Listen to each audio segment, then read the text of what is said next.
ابو لہب کی شادی۔ شب زفاف ابو لہب تھی، مگر خدایا وہ کیسی شب تھی۔ ابو لہب کی دلہن جب آئی تو سر پہ ایندھن، گلے میں سانپوں کے ہار لائی۔ نہ اس کو مشاطگی سے مطلب، نہ مانگ غازہ نہ رنگ روغن۔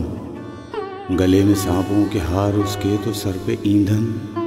خدایا کیسی شب زفاف ابو لہب تھی۔ یہ دیکھتے ہی ہجوم بپھرا، بھڑک اٹھے یوں غضب کے شعلے کہ جیسے ننگے بدن پہ جابر کے تازیانے۔ جوان لڑکوں کی تالیاں تھیں، نہ صحن میں شوخ لڑکیوں کے تھرکتے پاؤں تھرک رہے تھے، نہ نغمہ باقی نہ شادیاں۔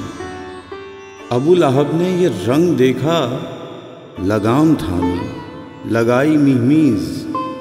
ابو لہب کی خبر نہ آئی۔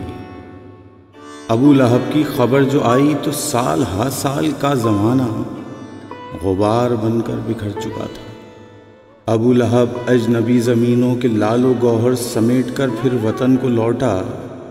ہزار طرار و تیز آنکھیں پرانے غرفوں سے جھانک اٹھیں۔ ہجوم پیر و جواں کا گہرا ہجوم اپنے گھروں سے نکلا، ابو لہب کے جلوس کو دیکھنے کو لپکا۔ ابو لہب ایک شب زفاف ابو لہب کا جلا پھپولا، خیال کی ریت کا بگولا، وہ عشق برباد کا ہیولا۔